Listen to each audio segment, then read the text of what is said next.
important social skills. That needs to happen to reinforce the classroom behavior management plan, right? And reinforce the individual social stories that the kids need. Was there more hands over here? Any other things specifically for kind of like the second half here of like what to do if you're upset? I'm thinking about breaking it up into 2 different stories. The first half, Yeah. what to do when I get upset or I get a red, and then how to calm down, and then what to do when I am having a hard time calming down. Because this was really long. Yeah. Did you hear her? Kind of even just kind of separating it, like the first, what to do if you get a red, and then if you're not able to do that, to continue paying attention and calm down, then what are some other strategies you can use? Yeah. Almost like more like, preventive and then reactive if you're having really difficulty. Yeah, so breaking it down, it's really kind of, it's 2 social stories, yeah. Any more suggestions there? Yeah. At high school level, we've actually had kids that are self-aware enough to know they need a break, but not in self-control enough to be able to handle it, so they can actually go take a break as opposed to the teacher telling them to, I need to go get water, can I go to the bathroom? One of those kinds of things is more age appropriate than it really is because they need the mental behavior break, not because they need to get a drink or go to the bathroom. Yeah. Get escape kind of thing. Yeah, escapement, yeah. And it's like the blending or trying to figure out what's a skill problem and what's a performance problem. You'll see that in a lot of your new social skills curricula. And it's important to know, do they know what to do? Or is it just that they're not consistently performing what to do? Which is, again, when you talk about developmental, when you get into that, adolescence brings a whole new, array of behaviors. Whenever you have the social interactions are so important, to kids, and they become so important in their development that it really tends to work against what you're trying to do in order to continue to develop, more problem-solving skills and things. Yeah, back here.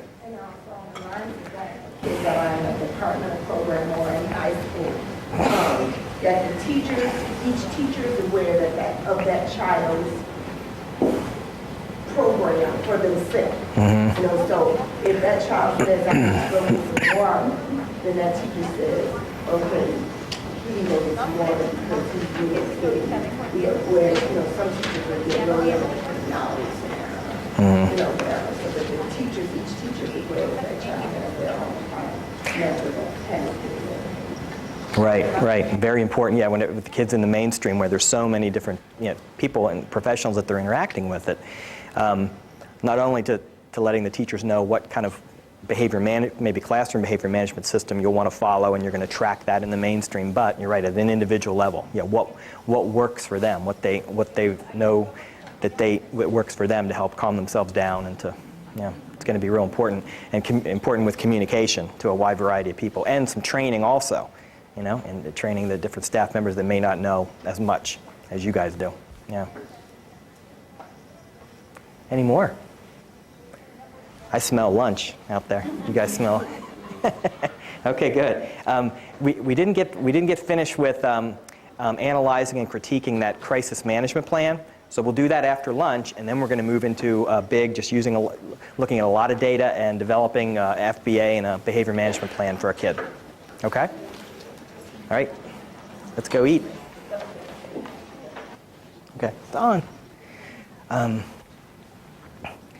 Okay, so this is a good just continuation. I mean, kind of where we were at. Now the next thing we're going to do is, I'm not going to. I may just go in and just pull out a couple little highlights from this crisis management plan. It's the next, I think, 3 slides. But we're going to do the same kind of thing. You're going to go through, read through it, and then take some time in your mini groups, and then kind of just figure out what we could add and maybe enhance that crisis management plan. Okay, so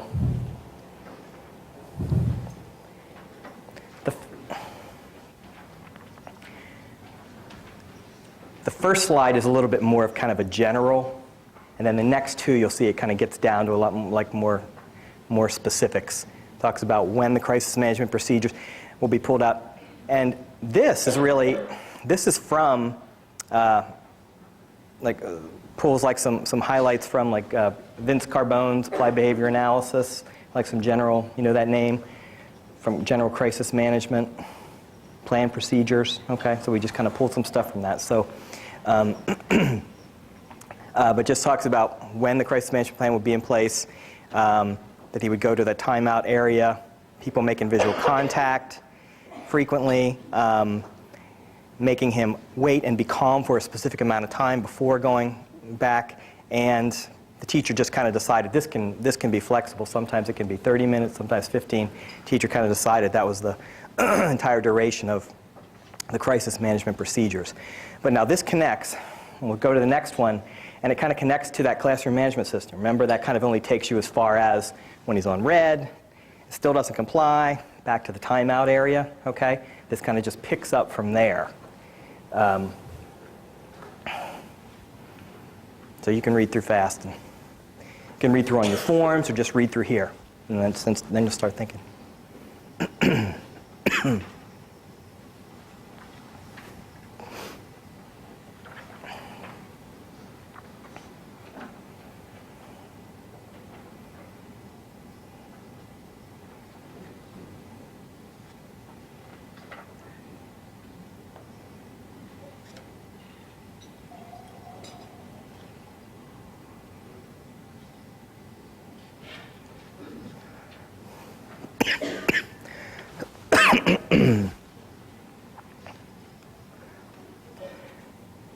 So some of the highlights from this, again, when A, the child, goes to that timeout chair, and whenever it talks about the yellow form, that's what I was talking about before, where it's like drawing a picture, you know, of what he did, and then draw another picture of what he could do, okay?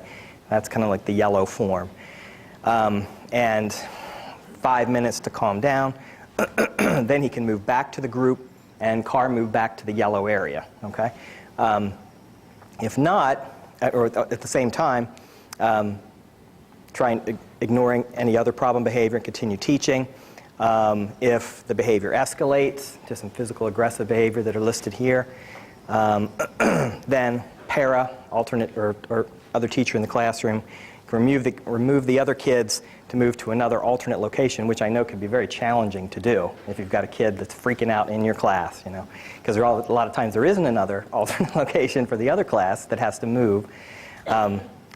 But there's like independent learning packets that are like available, you know, so that if something like this does happen, if there's a kid in the room that has a tendency, has a behavior support plan, and this may happen to have those independent packets so where the kids can go out into the hall or to another location like the library and keep working, you know, on something independently.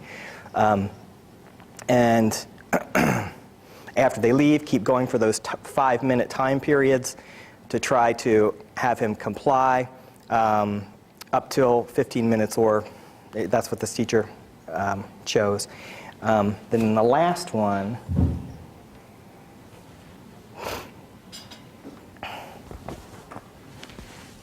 is if he's still not calm, then contacting whatever related service personnel are in the building just so that they're on call and ready to know if you need some additional people to come in to help with the behavior.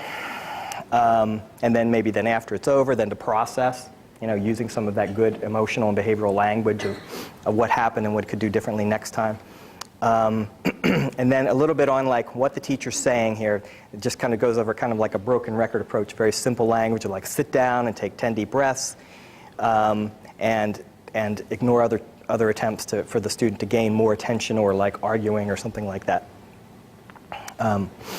And so the teacher keeps saying those things until that specific amount of time elapses.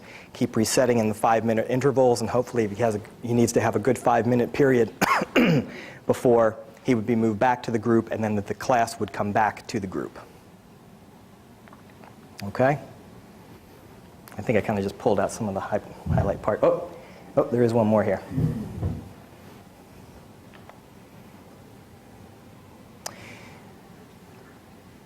I can read through it.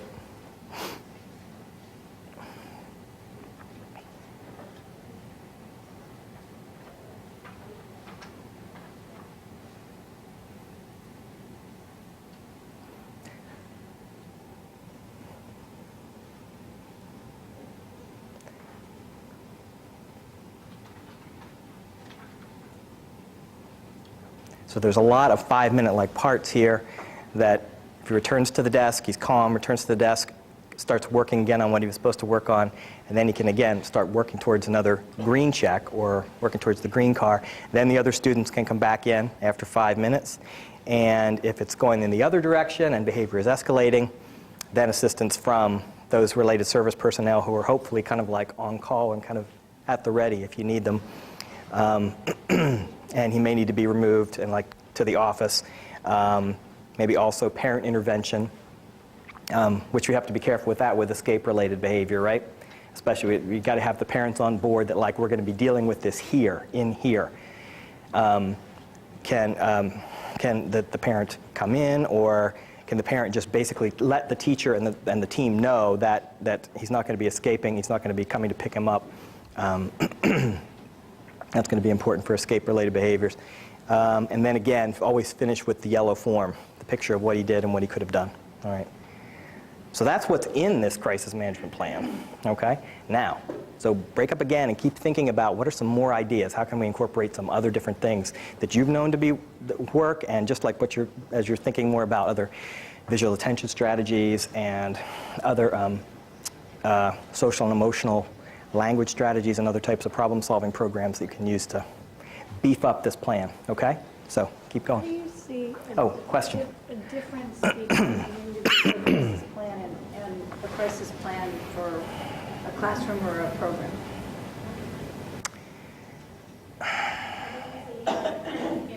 Oh, yeah, say it again. How do you see this as a crisis plan for an individual different than what you might build for a classroom or a program or a school building? Good question. I mean, that's kind of like a different presentation when you're looking at, crisis prevention and intervention, which like all schools, does Illinois have it set up that all schools need to have that now, right? I mean, like most states do.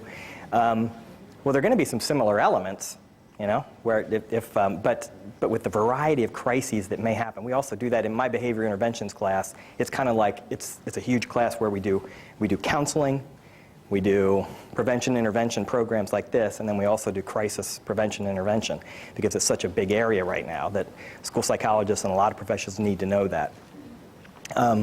So, obviously it's individual plan. The class, it's going to depend on a lot of factors, like that classroom or school-wide crisis intervention plan.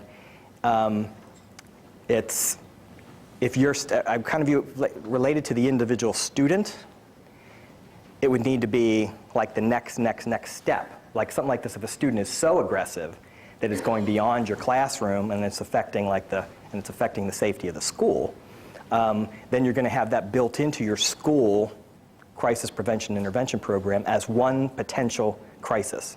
You know what I mean? That's how we kind of like separated at Gallaudet in our class. We talk about natural disasters. We talk about school shootings, like from people out in the community. We talk about school safety, like with violent students, like this. Any different type of crisis scenario. So I would kind of view how that would relate would be this individual plan would relate to one type of crises that you have to address and you have to have something ready for at the building level. Does that make sense? Okay, that's kind of how I would view it. It's related. One example of a crisis, yeah.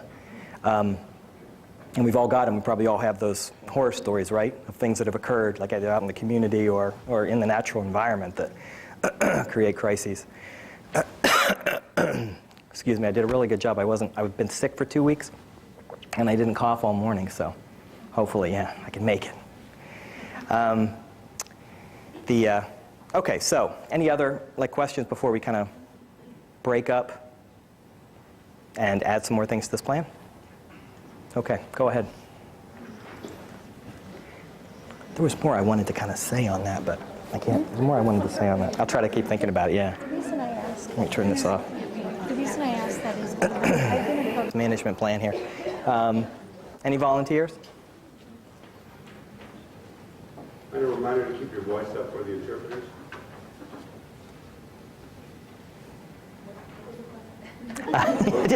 just based what you wrote down in your suggestions page on how to enhance this using some additional visual attention getting strategies and other types of social and emotional communication strategies to maybe help decrease the escalating behavior.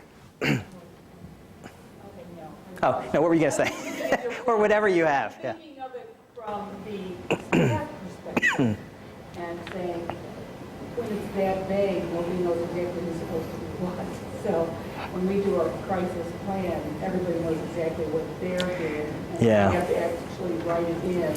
It's, yeah, and again, this is kind of like more from my presentation here. Okay, gotcha. Yeah, the last page has all of the, yeah, and it has the specific names like through. I had to eliminate all like the specific names for here.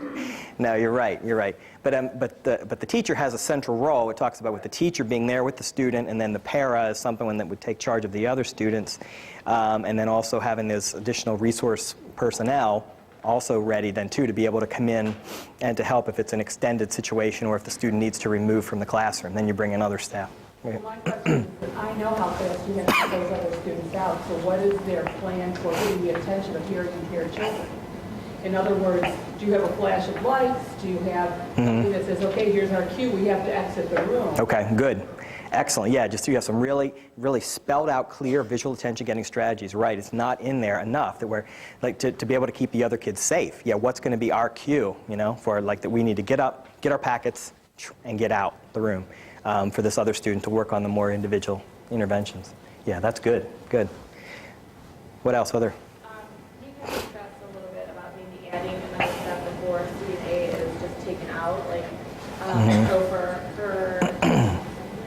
11th grade students, they give them a choice, like, oh, I think you need a break, or, you know, have them pick, do you need a break, or, Well, just like before the student was given a choice for a break, maybe just to move back from, so they can stay within the study if it, because it says if they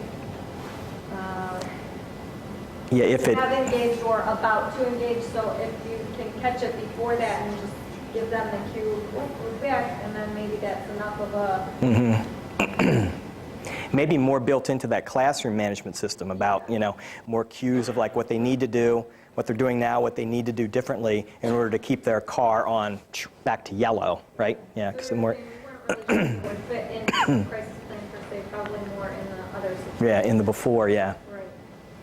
yeah. and I just think it was hard because you take your students from past experience. So, you know, initially I was like, whoa, wait a minute, they're getting too many options here, because I've had students in the past who would become physically aggressive with me, and then Marissa, you know, obviously says, well, maybe that's their escape. Maybe they want to go home, or maybe they want to go to ISS. The office, yeah. Office. They like to have this break. I mean, that wasn't her outlet, the case that I had, but, you know, she's correct too, that you can't just because I had this one student who would attack me, pull my hair, and then it was like, go home kind of thing. But home for her wasn't fun, but home for another student was like, which I did have another student who we wouldn't like to suspend out of school because, you know, what you do when you're at home, play video games, watch TV, that's not the point of that. Right. So, you know, like Marissa said, we really need to not just take into consideration the students that you've had in the past. We need to think about it more as, you know, broad students, not just students that exhibit those particular behaviors. Right, right. That's good. And what are some specific ideas on like escape? If you've got a kid where escape that function, they want to get into the office to get the individual attention, would be some specific things to try to combat that? There aren't any easy answers, but any ideas? What would you do? What would you try? Yeah. Sometimes I think even when we as adults get upset, one of the things we want to do is just to go talk to another teacher, vent. And I think sometimes if we allow some of the deaf and hard of hearing students to go and talk to one of their peers sometimes, they might have had the same experience, as long as the language level, you know, they're both able to communicate the same way. Sometimes that's a good strategy, just to give them some time with someone else, another student. Yeah, and maybe even like trying to catch it early enough, right? So if you need a break, if you need something, you know, like to find some cue or some signal to be able to catch it early enough. That's good, yeah. You going to say something else or no? Oh, I thought I saw your hand again. I was going to say off that, like, not even just, sometimes the kid doesn't want to talk to the teacher, but the kid will go to the office. So they have an option of talking to a different staff member instead of escaping to the office so they can go home. Yeah. Sometimes they have not a better bond, but a more maybe a better connection with another staff member, who in our case sometimes are interpreters or social workers. Right. You know, if they have a chance, if that person is available, that they can go talk to them before it becomes a huge blow. Right, meeting the need for escape, but doing it in the appropriate way. Like, yeah, if you just say, I need a break, I need to talk to somebody, yes, then have that option outside of the classroom for, you know, for as a preventive tool, or to give them that option to, you know, express themselves. And you were here, I think you had your hand up before. One thing Yeah. we do is more of a prevention, it's not a crisis management plan, but built in throughout the day, movement breaks, where the kids can get up and move around and stretch and do deep Good. breathing and stuff. And that kind of helps prevent. I mean, we don't know if it prevents, because obviously the stuff doesn't happen, but it sure feels better.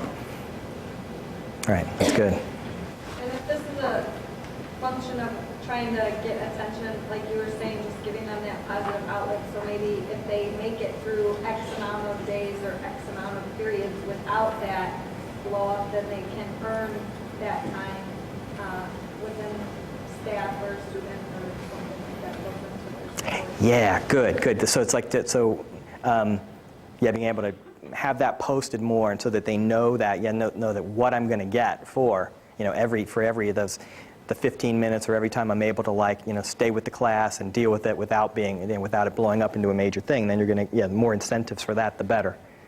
Yeah, it's good. Other? Anything else on the language part? I mean, I know we want to talk about, yeah, having good visual attention strategy, so everybody knows what to do, you know, if there's a crisis, like with posting. And anything else, like in the, and I don't know, I'm asking you, maybe more language things would add to, like, negative attention getting, you know, like if the student wants to engage in a lot of verbalizations, or would there be other language strategies that we could possibly put in to help reduce some of the explosive behavior, like related to, like, theory of mind and executive functioning? And what are you going to say? Was it an idea? When the student returns to the classroom, they have to fill out a yellow form. And I know for a lot of my hearing impaired children that writing is difficult. So Yeah. that's just, Well, that's a picture, though. It's drawing. But even that, sometimes it's like a little board, yeah. write again. You're right. Make the same situation, so if they can just verbally process it, and you make notes on that, what they said, move on, it's behind them. Yeah. Giving them a piece of paper and a pencil to write it if they're older just might stress them out even Yeah, more. you're right. Sometimes, like, getting stuck on that yellow form, you know, you can't move forward until you finish.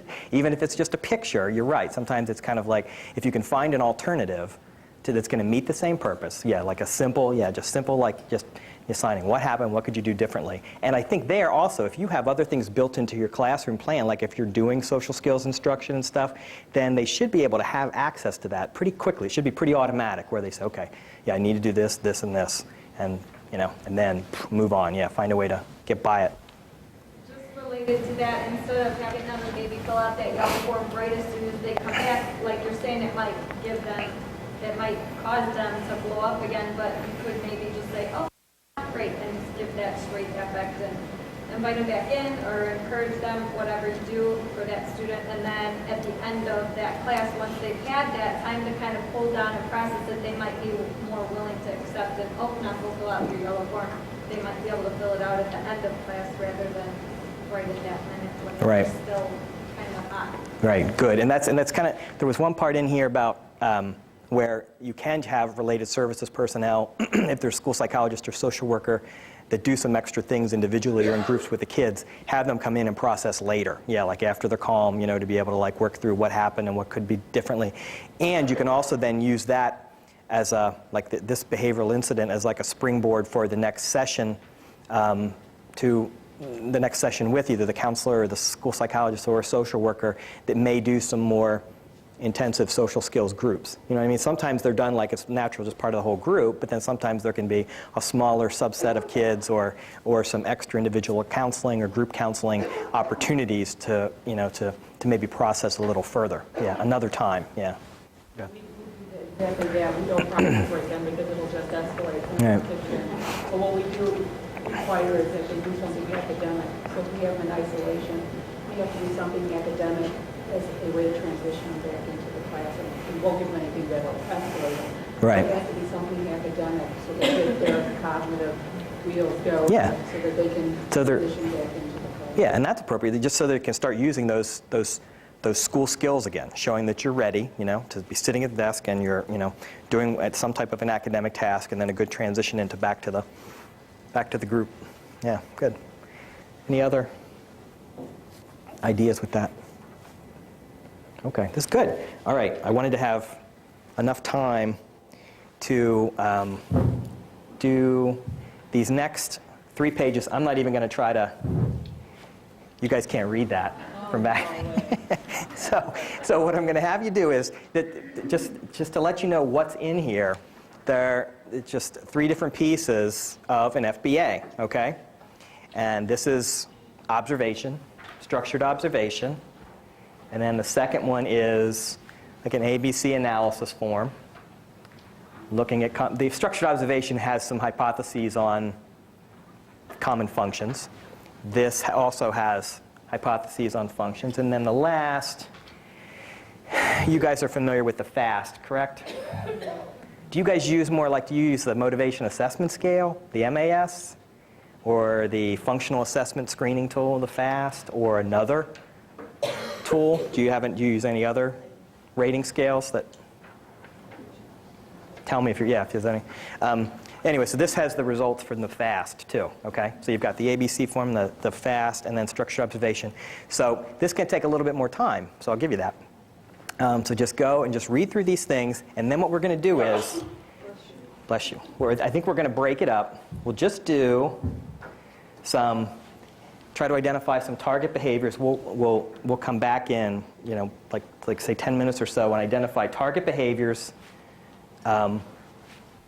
triggers, functions, and then kind of like describing the behavior, which is similar to like the target behavior, basically like when this happens, A does this, that kind of thing, more of a descriptive statement. And then we'll brainstorm some more on alternative skills, like the opposite of the target behavior. Consequence strategies, like reinforcers to boost those alternative skills. Things to decrease the target behaviors, so decreasing the problem behavior while reinforcing the alternative skills. And then last, more like larger classroom interventions to reinforce the skills. Okay? So does that make sense? So we may come back, like I said, through the description of the behavior, and then you can work on some other interventions. This doesn't have to be some real elaborate behavioral support plan, but I wanted to give you some opportunity to just kind of look at all of that data, see how you can kind of receive and collect all that data in your mind, and then come up with a good some behavioral support plan ideas. Again, keeping in mind some of the good strategies that we're thinking about, being sensitive to the visual system of the deaf learner, and then also theory of mind and executive functioning strategies and interventions for the deaf learner. Okay? How similar to that is to your behavioral support plans?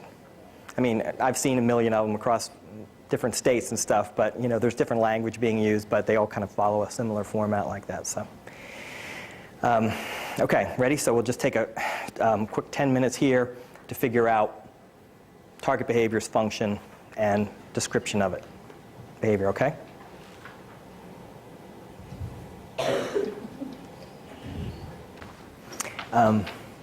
It's really quiet here. Okay, so I think all of you are reading a lot of stuff. There's a lot of information, I know.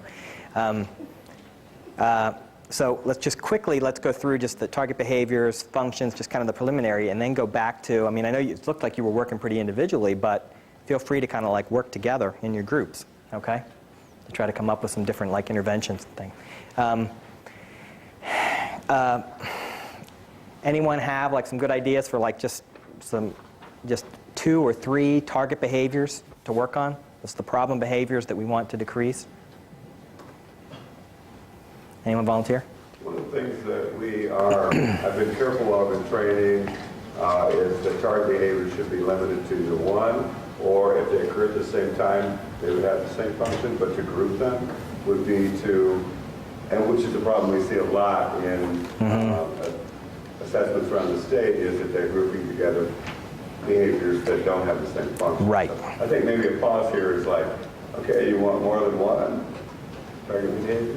So. Yeah. You want to pick one? Who has one that would be like a primary behavior? Aggression. Okay. Aggression. Okay. Specifically, what? What does the aggression look like? Spitting, stomping, spitting. Right. Screaming, stomping, spitting. Okay. All right. Good. Do you want to just kind of focus on that one? Because we can have a couple different ones and then kind of follow it through with like some maybe different functions. Okay. But if we want to, but that's a pretty broad one. I mean, that's the main thing, right? The aggression, yeah, the aggressive behavior, right? Does anybody want to add another? Totally different target behavior, huh? No? That's fine. Okay. Okay. Triggers? Demands for work. Demands. If he gets frustrated that it's too challenging for him. Okay. So challenging work.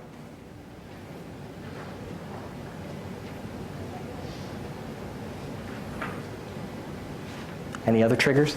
Something that he just doesn't want to do. Yeah. It might be challenging, but it also might just be something he doesn't like. Yeah.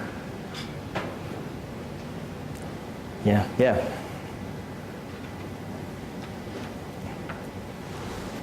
Okay. So something he doesn't want to do. So we've got like the demands being placed on him, something too challenging, something that he's just preferring not to.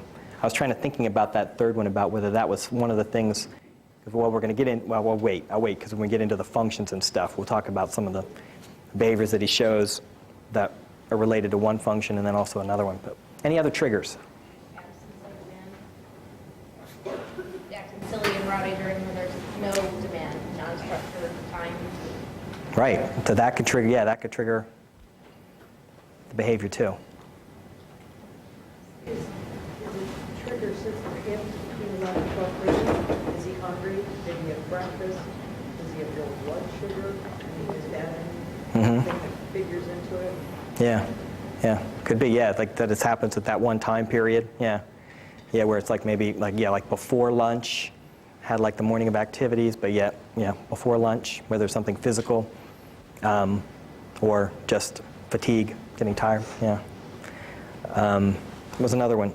Somebody else had their hand up? I was going to say the same thing. Okay. All right, the time of day. Any other triggers that you're able to pull from the data? Yeah. It seemed like he was upset when someone sat too close to him. Okay, yeah. But we're focusing on aggression, right? We are right. Cause aggression. We're focusing on, right, that's the one, yeah, good point, yeah. Yeah, so if you, when we're thinking about that target behavior of aggression, yeah. Do you want to list another target behavior? I wish I had a smart board here, then I could at least put down some. Yeah, do you want to maybe list that as a separate? We could list that as a separate target behavior. So we've got the aggression, and then we've got, then the triggers for that, and then list and then what's the other target behavior? I heard. Like motor off-task behavior. Just off task, yeah. Just low motor off task behavior. And what does that look like? Just a lot of movement around, right? Touching someone or playing with different things, right? Maybe that would be, what that looks like. Okay, good. So those two target behaviors.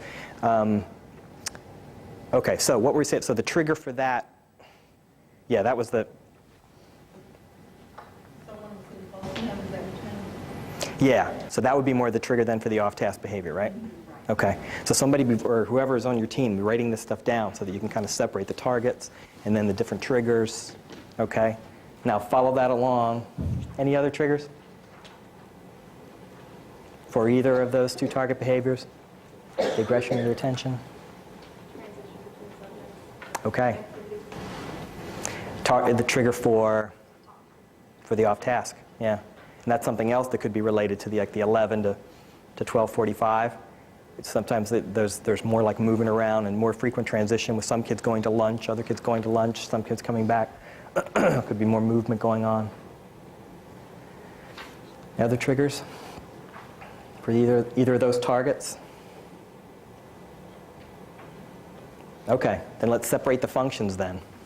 If possible, maybe there's multiple, or a primary and a secondary function for each one, but what about the aggression first?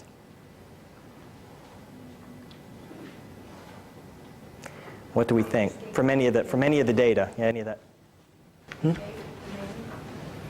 Escape. Okay.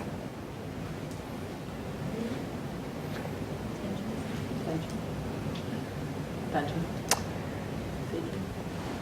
Yeah, for the Wanting attention, okay. wanting attention. Somebody wanted one-on-one kind of interaction. You get that.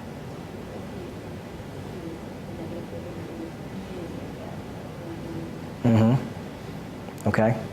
So engage in the aggressive behavior in order to get more one-to-one. Yeah, more of that specific attention. Okay. And the aggressive behavior when he's faced with that demand that he doesn't want to do. Any ideas? Would you put kind of like those both equal, or just kind of just list them one primary, one secondary, or just kind of both?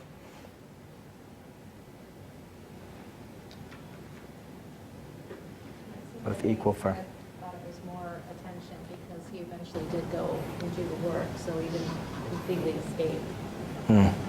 Look back on his own terms, so to speak. So whoever Right, did yeah. this thought it was more attention. Okay, so there was maybe more data, showing that, more towards the attention, but the escape and the demands were still there. Okay.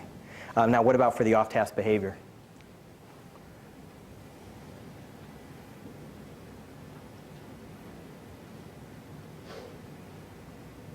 Where he's moving around.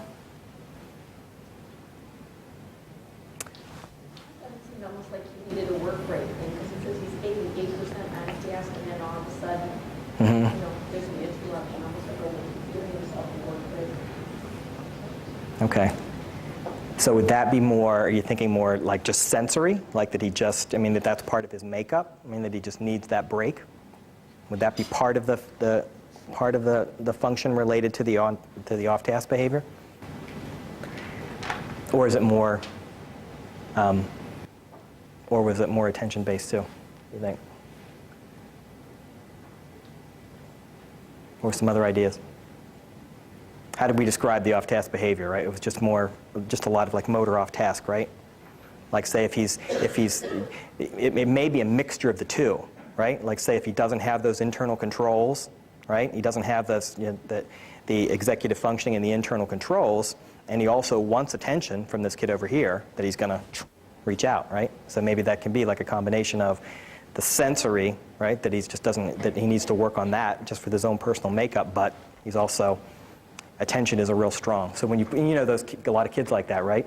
When you combine, if they've got the predisposition towards like ADHD behavior, and then you add into that, they love attention, you're going to have double the problem. So, okay. Anyway, other views on that, or does that sound like more like, maybe a combination of some sensory, but then also attention-based?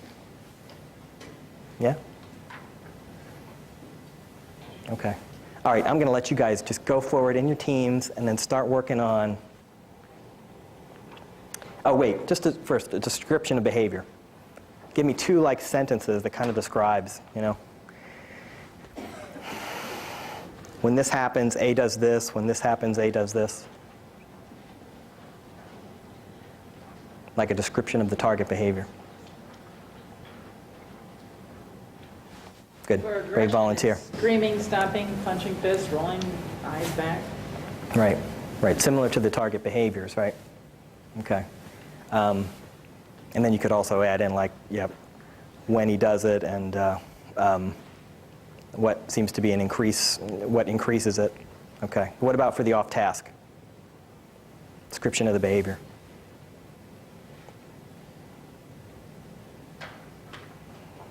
If we determine the function on that one, what would we determine the function of that to be?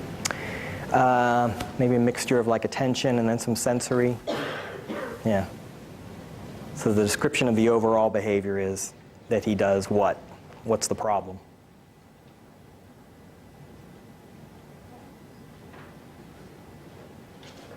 Fidgeting behavior. Hmm?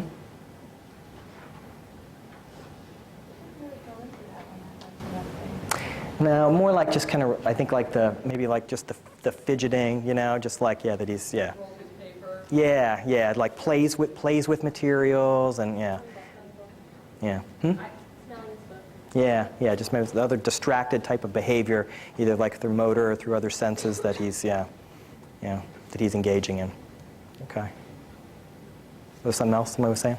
I was saying, I didn't think for I guess, what would that be, like a 9-year-old boy that they Okay, yeah. I think you're, well, I think, son who's hearing and yeah, regular. right, I think you're right, yeah. Seems like a So the off task was pretty, more, I read this paragraph about the stomping and rolling your eyes back. more of a, yeah. Seems like a pretty regular kid. Yeah. Well, when you think in terms of, like with the behaviors related to attention problems, you think of the three big areas. You've got, hyperactivity and self-control and inattention. Probably the things for him that we need to focus on the most is that middle self-control, right? Okay, the stuff that also kind of connects with the aggression too, so. It was like an hour and a half observation or something. I didn't think that like 5 instances in an hour and a half for that age. Yeah. Serious. With the frequency, yeah. Okay, good. So why don't you go forward and start just thinking of some different alternative skills. What does he need to do that are going to be the opposite of the target behaviors? And what you're going to do to reinforce those skills, what you're going to do to decrease the target behaviors, and then general classroom interventions, okay? And then we're out of here, guys. So that's your incentive. I said you want to show them this for the rest of you. Oh yeah, no, I just want people to be able to share what they put down in each, and then show the rest of that stuff. But I see already some people are leaving.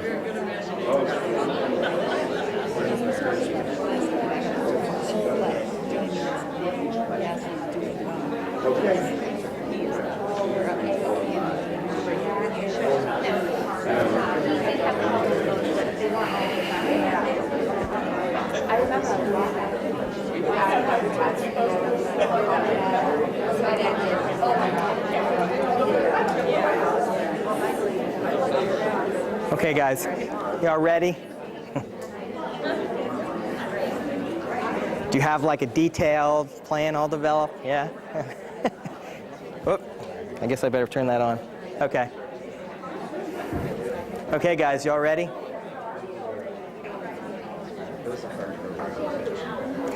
Let's come back to the large group here. I know you didn't have time to do a detailed behavior plan in all these areas, but why don't we just kind of touch on each of them, and then somebody can give an example of one or more of the things you might want to include in here. Okay, so we have we're done describing what the problem behaviors are. What would be alternative skills? What do you want to have happen? Basically, a lot of times you know this from writing plans, it's reframing the target behavior, saying what do you want to happen instead of that? The appropriate behavior for aggression, to replace aggression, appropriate behavior to replace the off task. So who has a well-crafted statement? What are the skills you want?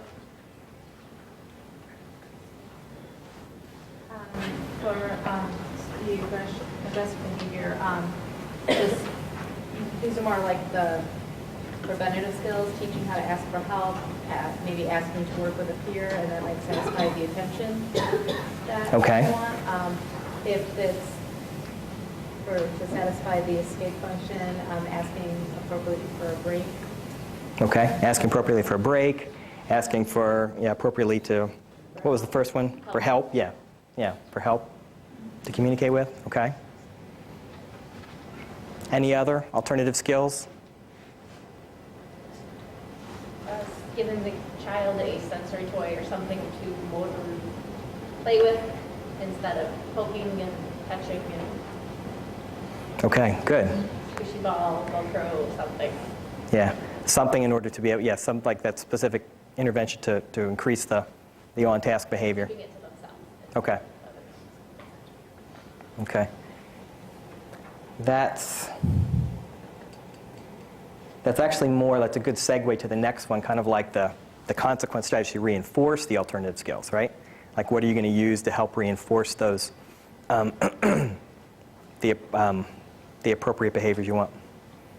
What about for the first one related to aggression? Well, we just talked about in our group just doing all positive, like PBIS, like all positive rewarding and just ignoring the, I mean, obviously you can't ignore if he's loving someone, but ignoring any negative so that he's not getting that attention from a negative behavior and he's only getting it from a positive.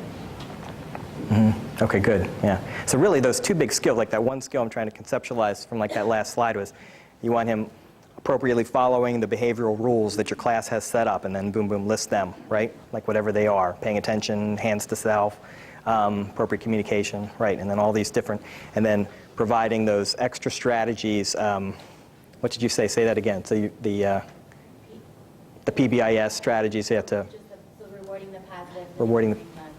Right, rewarding those positive behaviors, right, right. Anything else in that, the appropriate social behavior goal? And we just said we needed to increase the frequency of our reinforcements for positive, like instead of Okay. this paragraph, we need to, that's great that you got out your paper. Oh, I'm so happy you got your name on the top of the paper in 10 seconds, you know, and break it down so by the time he gets to the paragraph, he's done half the work. Okay. And then maybe doing more like the proximity and hands on the shoulder, and just seems like he may need some more personal attention than some of the other students in the class. Okay, right, right. And so that can, yeah, that can help with the aggressiveness, but also then for the self-control too, to help keep him on task too. Okay, good. Any other strategies to help reinforce those? At some point, maybe a conversation with those individuals at home that they can reinforce whatever you're doing in the classroom, kind of reinforce the same skill with them. Okay, good. Yeah, getting parents part of the, yeah. And we said with that probably stopping, screaming, and rolling your eyes back in your head is pretty effective at home, since they aren't communicating with him, so we need to stop worrying about that because he's doing it. Right, that's good. It brings up to mind a different behavioral consultation. Have you ever heard of conjoint behavioral consultation? It's a big new behavioral consultation model out of Nebraska. And it's really good because it's like it really brings the parents in, brings like the family plan into your overall school plan. Yeah, so again, it's because you can see him being reinforced for those types of behaviors in the other environment. Now moving on to what about decreasing the target behaviors? Just reinforcing the alternative skills like the following the rules and the appropriate social and emotional responses and the remaining on task. Decreasing these whenever they may occur. The other was more preventive. Any ideas for what are you going to do? I mean, you've probably you've seen like the applied behavior analysis literature. What are you going to do even if the kid thinks about doing, you know? Any ideas for what are you going to do? About teaching them or being aware when they're escalating, that they give them an alternative before it gets to the aggressive part, not just replacing behavior, but like paying attention to, you get to know the kids you see, kind of their manners or how they're doing, if they start escalating, and teaching them what they could do different, asking to go get some water, or teaching them tools or to verbalize or be able to signal that they need that break or that they need what they're not getting, or if they're fighting with their work, that they can express that instead of getting it to that point. Right, good. So how to decreasing those target behaviors when you start to see them early. Like some of those things early on, like you guys trained with the Crisis Prevention Institute, like CPI trained. Do you know about that training? That it ends with like what to do and with physical restraint, but there's a lot of information on the preventive part, what to do when things start to happen. Like getting that trained, understanding yourself physically when you need a break and when you can feel yourself starting to get out of control. Good. Other. Perhaps pointing out to the students, I'm noticing that you're acting a certain way, to point it out so they can recognize it for themselves, maybe like that. Kind of going in the wrong direction, giving them a Good. All right, good. Any other things? We kind of covered some of this stuff, like whenever we redid the behavior management plan, like the classroom interventions. But anybody come up with some good things to do as like an overall classroom? Maybe take the attention off some of the individual intervention.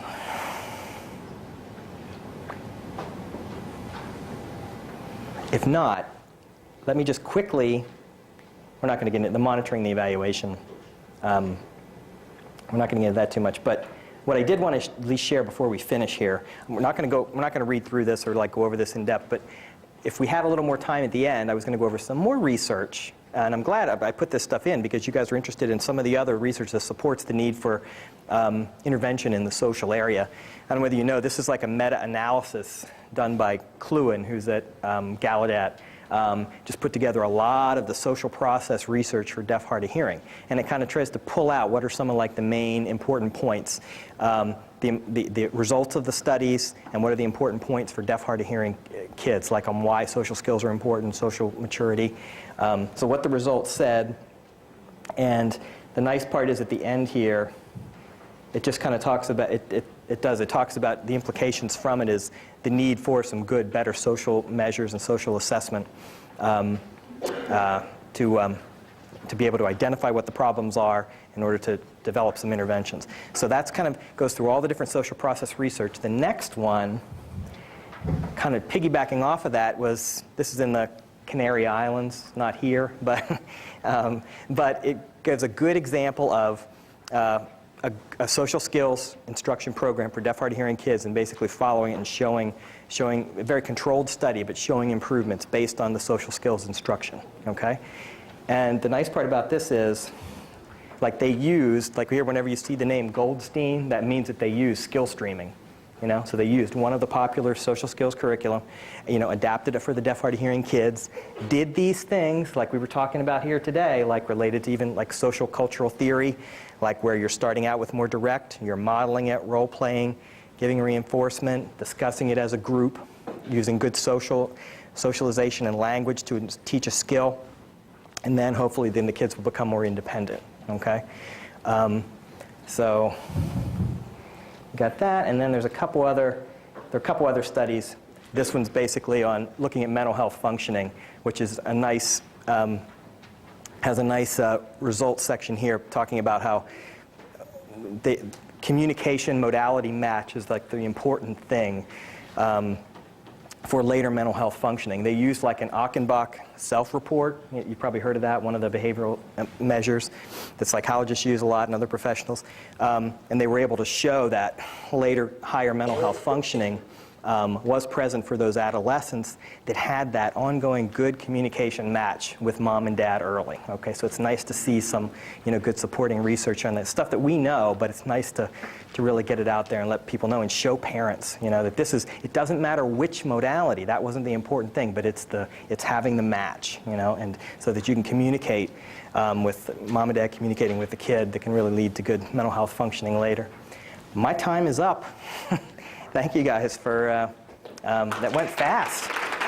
Thank you for all your hard work. All right, see you later.